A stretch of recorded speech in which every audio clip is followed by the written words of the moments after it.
Assalamualaikum warahmatullahi wabarakatuh. Saya Hamiati, mahasiswa Magister Pendidikan Biologi 2020, ingin menampilkan video pembelajaran yang berjudul tentang sistem ekresi pada manusia. Silahkan. Sistem ekresi ini merupakan suatu proses pengeluaran sisa metabolisme dari sel, jaringan, dan tubuh yang ada pada setiap hewan. Sedangkan proses pengeluarannya yaitu sistem ekresi selalu melibatkan proses osmoregulasi pada suatu proses untuk memelihara tekanan osmosis di dalam tubuh manusia dan hewan dalam menghadapi segala rintangan yang ada dalam kondisi lingkungan sehari-hari. Kemudian proses pengeluaran yang dilakukan oleh tubuh manusia, yang pertama itu adalah proses defikasi. Defikasi yaitu proses pengeluaran sisa pencernaan atau yang disebut juga dengan feses atau tinja yang keluar dari melalui anus. Yang kedua itu ada ekresi. Ekresi itu adalah proses pengeluaran sisa proses kimiawi metabolisme yang tidak dibutuhkan oleh tubuh lagi. Yang ketiga adalah sekresi. Proses pengeluaran oleh kelenjar enzim atau hormon yang keluar daripada alat ekresi, keluar dari alat ekresi pada manusia. Kemudian yaitu alat ekresi yang ada pada manusia terdiri dari beberapa macam. Yang pertama itu ada sistem urinaria atau yang disebut juga dengan ginjal. Yang ketiga yaitu paru-paru. Paru-paru itu proses pembuangan CO2 dan O2. Proses pembuangan dan pemasukan pengeluaran CO2 dan O2. Yang ketiga itu adalah kulit.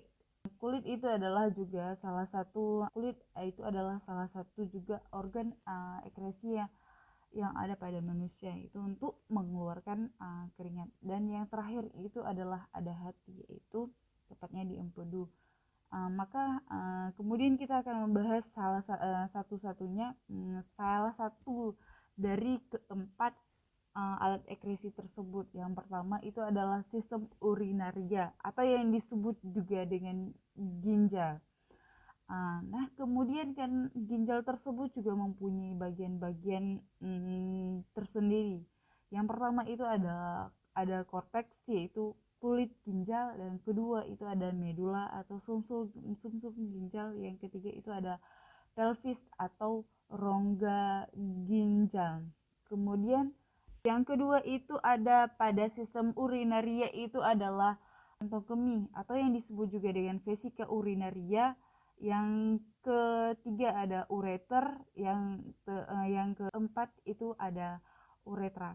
Jadi ureter dengan uretra itu adalah dua-duanya termasuk ke dalam alat sistem ekresi pada manusia, tepatnya pada ginjal atau sistem urinarianya. Akan tetapi proses dari uretra dan ureter itu sangat berbeda. Nah, kemudian kita akan membahas dari salah satu alat ekresi tersebut. Yang pertama itu adalah ginjal. Ginjal itu letaknya di mana? Letaknya di dalam rongga perut sebelah kiri dan kanan ruas tulang pinggang. Di situ letak bagian ginjal. Atau yang disebut juga dengan ginjal itu disebut juga dengan buah pinggang, karena dia memang letaknya antara sebelah kiri dan kanan ruas tulang pinggang.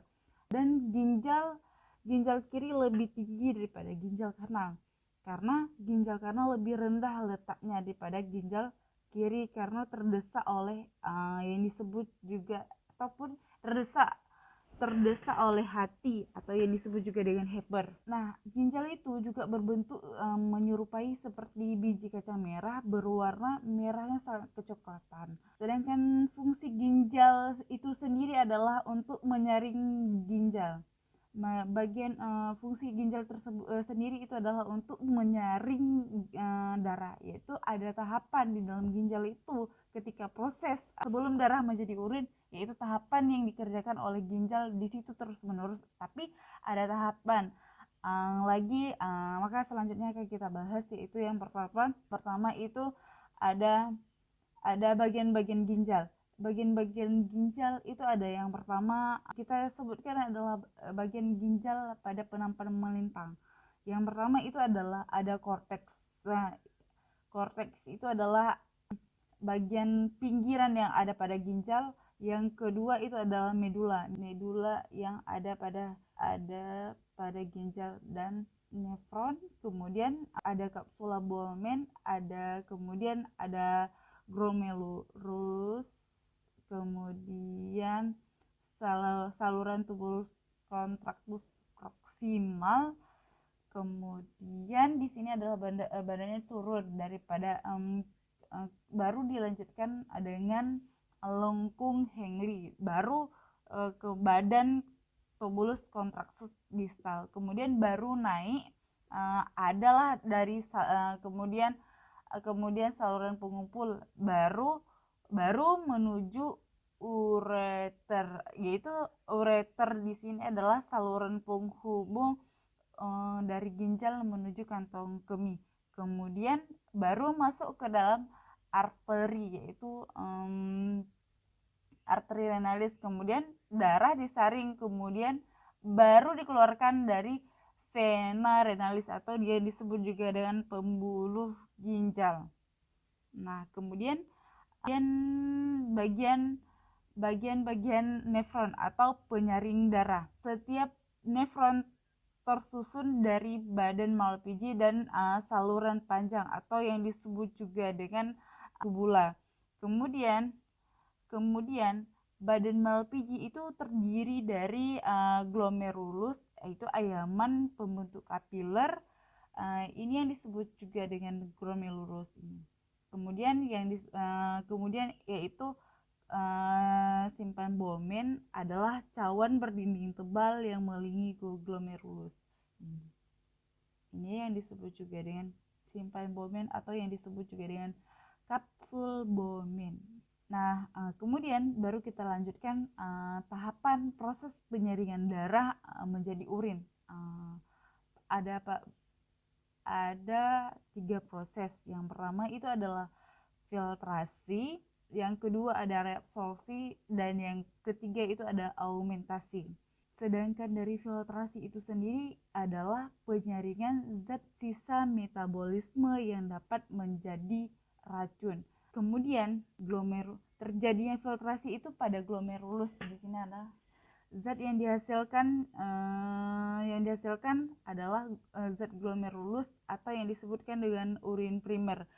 Kemudian urin primer itu mengandung air, glukosa, protein, asam amino, dan asam organik. Nah, sedangkan proses yang kedua itu adalah reabsorpsi, yaitu penyerapan kembali zat-zat yang masih berguna. Kemudian reabsorpsi terjadi di saluran tubulus kontraktus proksimal. Zat yang hasilkan disebut dengan filtrat tubulus atau yang disebut juga dengan urin sekunder. Sedangkan urin sekunder itu mengandung air, garam, urea, dan pigmen empedu. Sedangkan proses yang ketiga itu adalah proses terakhir atau yang disebut juga dengan augmentasi, yaitu proses pengumpulan zat yang tidak berguna untuk dikeluarkan dari tubuh. Sedangkan tempat terjadinya augmentasi adalah di tubulus kontraktus distal, terbentuklah urin yang sesungguhnya. Kemudian baru proses augmentasi ini menuju ke tubulus kolektivus dan dibawa ke rongga ginja. Yang selanjutnya baru menuju ureter. Kemudian baru lanjut urutan jalannya urin.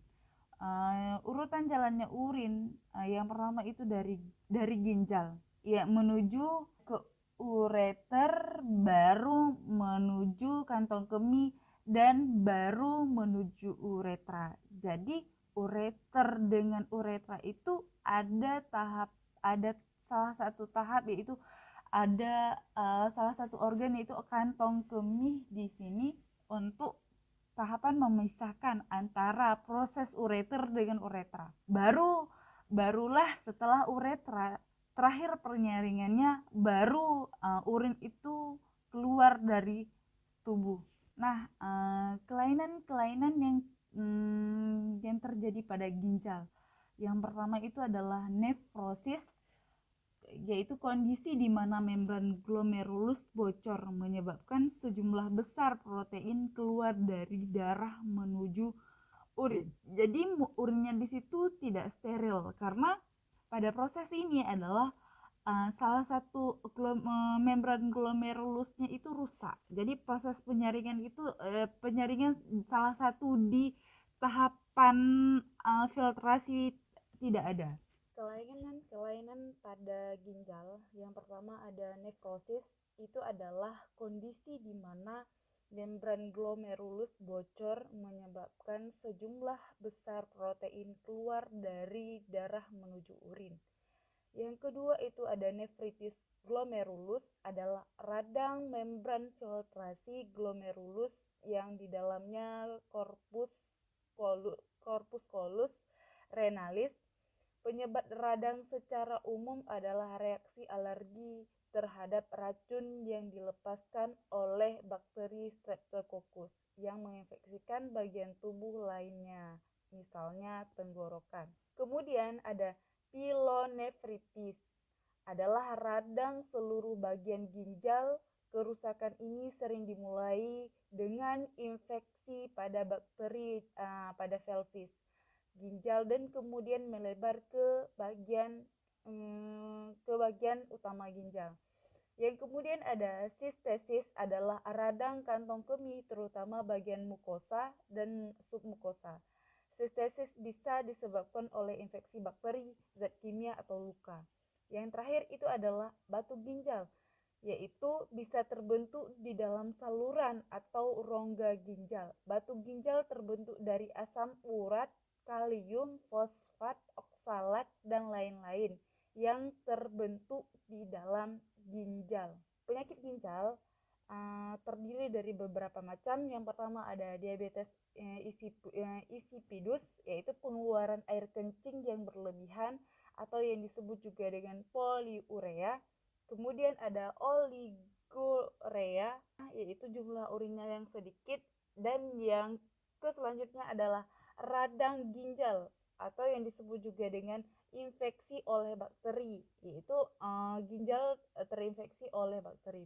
Kemudian ada pilonefritis, yaitu penyempitan saluran ginjal. Dan yang terakhir yaitu ada batu ginjal atau kencing batu. Kemudian ada TBC ginjal, yaitu ginjal berongga-rongga. Dan ada juga ureminia, keracunan air seni akibat kerusakan ginjal. Kemudian ada albuminuria, yaitu urin mengandung protein. Ada nefritis, yaitu infeksi atau peradangan akibat bakteri Streptococcus, yaitu. Dan yang kemudian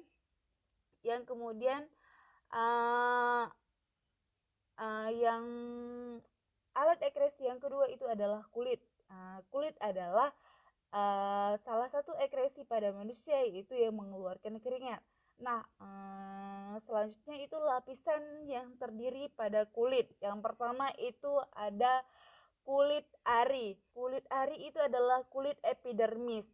Dan yang kedua itu adalah kulit jangat atau yang disebut juga dengan dermis. Dia ada di antara epidermis dan hipodermis. Dan yang ketiga ada jaringan ikat bawah kulit atau yang disebut juga dengan hipodermis. Kulit ini berfungsi untuk mengeluarkan sisa-sisa metabolisme sisa metabolisme, yaitu tepatnya pada keringat, yaitu salah satu alat ekresi pada kulit. Sedangkan selanjutnya itu ada lapisan kulit ari atau yang disebut juga dengan epidermis, yaitu lapisan tanduk yang terdiri dari sel-sel mati tidak mengandung pembuluh darah. Nah, kalau di kulit ari itu ada bagian terluar dari organ kulit pada manusia dan dia tidak mengeluarkan darah. Kemudian juga ada lapisan Malpighi. Lapisan Malpighi ini adalah lapisan sel yang hidup mengandung pigmen yang memberikan warna pada kulit, yaitu dia terletak pada lapisan Malpighi. Yang kedua itu ada bagian yang terdapat pada kulit jangan atau yang disebut dengan dermis, yaitu pembuluh kapiler darah. Pembuluh kapiler darah. Selanjutnya ada kelenjar keringat, kemudian ada kantung rambut, dan ada juga ujung-ujung saraf beraba. Itu terletak pada kulit dermis. Nah, kemudian fungsi kulit selain sebagai alat pengeluaran, yang pertama ada pelindung tubuh dari kerusakan, yang kedua ada tempat penyimpanan kelebihan lemak, dan yang ketiga ada mengaktifkan provitamin D menjadi vitamin D, mengaktifkan provitamin D menjadi vitamin D sebagai alat indera peraba dan sebagai sumber pengatur suhu tubuh pada manusia. Bagaimana proses pengaturan suhu tubuh pada tubuh manusia? Nah, pada suhu lingkungannya dingin, pembuluh darah menggerut, sedangkan rambutnya berdiri, dan keringat tidak keluar pada saat itu. Sedangkan pada saat suhu panas, yaitu pembuluh darahnya melebar, rambut yang ada pada kulit turun, dan keringat keluar. Alat ekresi yang ketiga itu adalah hati, liver, atau hepar. Letak di dalam hati terletak di dalam rongga perut di sebelah kanan, tepatnya di bawah diafragma. Peran hati dalam proses ekresi membentuk urea dan sisa metabolisme protein, kemudian urea dikeluarkan bersama dengan urin. Fungsi hati selain alat pengeluaran, yang pertama itu ada menawarkan racun yang masuk ke dalam tubuh. Yang kedua itu menyimpan gula dalam bentuk glikogen, dan yang ketiga itu adalah mengubah provitamin A menjadi vitamin A. Dan yang keempat itu adalah tempat pembentukan protombin menjadi fibrinogen. Yang kelima itu adalah tempat pembentukan empedu yang berasal dari sel darah merah yang telah rusak dan dihancurkan oleh limfa. Yang keenam itu adalah perombakan sel darah merah atau yang disebut juga hemoglobin yang telah rusak akan dirubah menjadi hemin, globin, dan zat besi. Kristal hemin dirubah menjadi pigmen empedu, bilirubin, dan biliverdin. Pigmen tersebut akan dioksidasi di usus menjadi urobilin atau pewarna pada feses atau urin. Sedangkan pada janin, hati berfungsi untuk membentuk sel darah merah. Sedangkan organ yang keempat dari ekresi yaitu paru-paru. Paru-paru adalah sebagai alat ekresi untuk menghasilkan zat buangan berupa karbon dioksida atau yang disebut juga dengan CO2. Karena paru-paru ini adalah salah satu alat pengeluaran dari ekresi, maka paru-paru ini sebenarnya banyak yang disampaikan pada sistem pernapasan yang sudah dulu, maka fungsi dari paru-paru itu adalah untuk mengeluarkan karbon dioksida. Oke, sampai di sini. Terima kasih. Assalamualaikum warahmatullahi wabarakatuh.